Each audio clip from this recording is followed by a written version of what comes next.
What's good, everybody? It's your boy, O'Shea Duke Jackson, back at it again with another episode of the Celebrity Junk. As you guys know, there's been some issue with some information coming out of Springfield, Ohio, regarding with some of our brothers and sisters coming from the great country of Haiti. Now, we've all heard about the eating of the cats and dogs, and I've looked, are eating people's pets. On one end, I've heard people saying that, there's information that it is happening. I've heard information from the Springfield mayor himself that this is not happening. There's no missing pets or all of that. So again, there's people on both sides that are saying that, these Haitians are eating their pets or whatever. I cannot confirm or deny that. What I can confirm is that unlike the Venezuelan migrants, okay, and again, yes, you have some Haitian migrants that wrecked into a school bus. I've seen some Haitian migrants wreck into the side of a fast food restaurant or something like that. But for the most part, they are not illegal migrants like what you're seeing with the Venezuelans, okay? We see what the Venezuelans are doing in Aurora, Colorado, and New York City. These migrants are different. They are actually, they were inside of America and decided to move to Springfield because of the job opportunities in Springfield. So to my knowledge, the majority of those Haitian migrants in Springfield, Ohio, are migrants who are working, paying taxes, and contributing somehow to the economy there in Ohio. However, I'm not sure about Haitian migrants in New York City, okay? That I don't know, and I know that we do have several West African migrants in Harlem, some that were allegedly causing problems. Some of the African Americans there felt kind of, indifferent about them being there, didn't really want them there. And there was a protest from these Haitians in NYC that said this. Hey, no more hate, no more hate, no more hate, no more hate, no more hate, no more hate. We're not going back. We're not going back. No more hate. No going back. We're not going back. Let's go. Let's go. No more hate. No more hate. No more hate. No more hate. No more hate. We're not going back. We're not going back. We're not going back. No more hate. No more hate. No more. Now, at this point, brother Tariq Nasheed posted this on Twitter. A bunch of Haitian immigrants were protesting in New York, holding Haitian flags while chanting, "They are not going back to Haiti." Okay. Let me comment on that before we get into the comments. Whenever I see immigrants protesting, I see Ethiopian Hispanics do it. They always do it with their home flags, and it's not only in just in America. I've seen it in Portugal on the news, and they're always repping their country and how much they love the country. But then, as you heard, we're not going back to Haiti, but we're here with the Haitian flags representing our country, although we are staying in this country while holding up the Haitian flags. Now, for me, that seems rather odd, right? It's like me living in Uganda and I'm going around with the United States flag of America and talking about I'm staying in Uganda. So they'll probably say for me, well, why are you here? Maybe you should go back home. Talking about you're not going back to America, well, then you need to change your flag, okay? And I can kind of understand why people were saying that. But once he posted that, some brothers from Haiti started clapping back at Tariq. Like you have this person, I don't know if this person is from Haiti, Sensei. He goes, "You were cool as hell in 2017. Them checks started rolling and you did a complete 360. Tariq says, and you were cool in your homeland in 1804, which is what I was speaking on. What happened to you, player?" All right. Now it gets much worse. Okay. Now then a person comes in and they play another interview that Tariq gave about Haiti I believe this is with Dr. Reggie. The Green later, we added the Green. So yeah, there's definitely a correlation and an influence there. And that's what we want to break down. There's so much about Haiti that has influenced us here. The brother who founded Chicago, he's Haitian.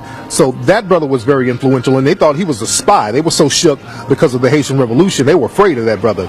The Haitian influence down in New Orleans, you look at some of the homes and the houses down there and the architecture, that's structured like some of the homes and houses that the people in Haiti made. Also some of the Africans made, because again, Haiti, they had a lot of the African influence still. They were home builders and architects, so you can see that down in places like New Orleans where there's a heavy. And then there was another video on Twitter where Tariq was talking about Haiti some few years ago that they put there. People and African people globally, we have this Jedi mind trick that's ran on us by the white supremacists, where they can mistreat, subjugate, maldistribute the resources, harm and oppress, and then tell us we should forgive them because this passage in the Bible says so. And that's a trick that African people have been falling for a long time. And the Haitian people, they didn't fall for that. They went to their old spiritual system. They went to African spiritual systems. They went to the voodoo. And in voodoo, there is no concept of forgiveness. And that's the thing that scared the white supremacists. And we got to stop falling for their mind tricks when they harm and oppress us and then tell us to forgive them. We got to start thinking in terms of our African spiritual systems and in terms of survival.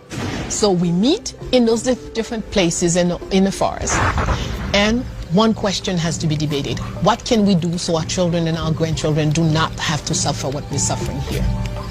And this is the night the decision was taken. There is no two ways. This man only understands force. So Tariq, I believe, did a documentary on 1804, okay? So these are the videos that these guys posted, pretty much calling Tariq out, saying like, hey, you know, well, what happened? Like, you used to be down with us, and now you're acting like you don't want to be with us. So Tariq was responding to somebody, hey, Musty Tether, I used my own money to make a film about Haitians who stayed home and fought like men. My movie had nothing to do with fleeing cowards like you. Hashtag thanks for playing, okay? So the guy responds back, I never knew crowdfunding was using your own money. Secondly, your tethered government been over in Haiti since 1915, clown. Y'all have issues with Haitian and other black immigrants when your whole government is led by immigrant descendants. Your same government poison, and I don't even want to get into that, I didn't click the whole thing. So then he goes and says, so then Tariq responds to the guy, yes, crowdfunding and adding more money is using my own money. When all you know is failing and fleeing, you would not understand success. Then you have some other brothers. Why are they waving the flag of a country that they refuse to go back to? Somebody else goes, black immigrants are literally amateurs in dealing with the dominant society. The Haitians are literally just walking into this one. They are going to be the face of the new agenda. And this is what I think the other brother said, that, hey, y'all knew black leaders are immigrants like us. Then you hear this, by hook or by crook, they are going back. Where does it say, bring me hostile, freeloading ass blanks, waving their own flags? Gift says, should they be waving American flags if they're refusing to go back? Now, you have this other brother, I've been in spaces with Haitians going against FBAs, and Haitians are adamant on getting as many here as possible. The Haitians thinking they're dealing with the French and stay in NYC because Texas doesn't play nice. I Am Legend goes, Haitians love Haiti. Then why don't they just live there? And so let me kind of give my own thoughts about this, okay? Me being a person that's an American immigrant living in Uganda. First of all, I have nothing but love and respect for all the black groups, especially Haiti. I understand the white man has done so many devastating things to these people, so that they cannot grow, okay? And I think that with the Haitian migrants, especially the ones in Springfield, I'm gonna go on record by saying this, they're the only ones that I know that are legally working in the city, and they're not, I mean, they have some problems down there. There's been some rumors and things like that, but it's not like they're the Venezuelan migrants, some of the ones come from Central America, stealing and all that. I'm not hearing that about Haitian migrants, okay? But the reality is this, you're seeing a more staunch attitude from African Americans, hashtag FBA, with delineation, okay? And this has nothing to do with Haitians in particular, okay? Or black migrants in particular. The reality is that people gonna delineate based on who they are in the first place. When you see those Haitians and they have their Haitian flags, what they're doing is delineating from other groups, which is their right, okay? And then now what you're seeing is just the African American community now exercising that same right onto other groups. And this is what I found out. A lot of other people, you know, when I see other groups that are doing well in the black world, Haitian Americans, hashtag Jamaican excellence, I see a hashtag Nigerian excellence. When these groups are doing well and they decide to delineate and be proud of where they come from, I don't think anybody in the world has a problem. I have seen an issue when the African Americans decide to start to do that, and now it's a conversation of, oh, y'all joining on the propaganda.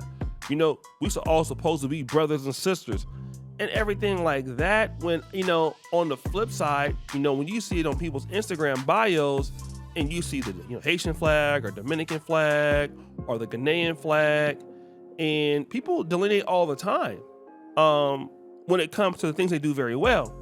Now, in the cases of, you know, when you see the, you know, the Black American community deciding that, hey, this migrant crisis is money going to other groups, not just Haitians in certain cases, but these opportunities are going to Venezuelans or other people. Hey, we need to delineate because those things are for us. You know, then I really see you have people that have an issue with that. And the reality is that the more Haitian migrants that you have in America, or migrants in general, that does lead to unemployment, okay? To a certain degree, it leads to unemployment. The migrant crisis has led to unemployment in America. So what taxpayers are gonna pay for that? It's gonna be those people who are African American. Even if you're Haitian American, you're paying taxes for other people, for those who are here illegally. And that's the issue. And it's sad, let me just say this, that as much as I have a lot of respect from the brothers and sisters of Haiti all over the black world, you know, it's about survivalism right now. It's about survivalism, obviously, for their group, and it's survivalism for our group. You know, I live in Africa, so I know what it's like to be a migrant, even though you might have, you know, a little bit of money. But hey, you know, you can't lose yourself so much because you'll lose everything. And so my heart goes out to this community. I'm not a person that hates on it, but again, this kind of hostility it used to didn't be there as much, but it's only gonna get worse. And I don't know if there's a way to really resolve it or all that, and between other people. And of course, you're gonna have folks you can work with around the way. But again, this is going to continue to get worse, especially amongst those that are black. Okay, we're gonna see a lot more infighting, I believe, in the groups.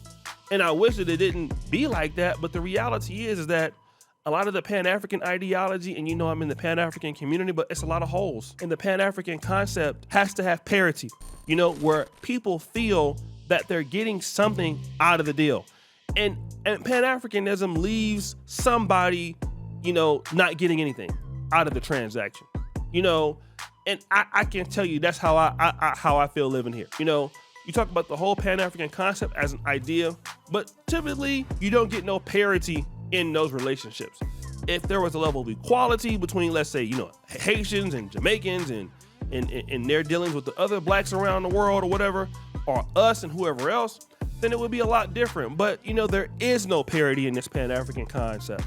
And that's the big problem. That's why you're seeing a lot of people delineating.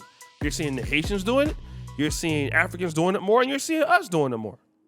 Because we seem to can't work together because one side gives a lot and the other side doesn't give anything. And you have certain blacks that just take and don't give nothing on whatever side you might want to call that on. And that's why you're seeing the hostility right now. And so I hope that in my lifetime this can change. You know, I love all the black brothers and sisters. Again, I have so much respect for Haiti. Obviously, I love my community. And man, you know, if I lived in Springfield, you know, I would be, you know, it would be hard for me not to try to, you know, assist a brother that's black that's working and trying to do something, knowing me. You know, I love our people. But again, we do have this issue right now. And I don't know if it's going to get better. So guys, what do you think? It's your boy O'Shea Duke Jackson back at it again with another episode of the Celebrity Junk. I appreciate you for all that you do. Subscribe to the bell. We're out.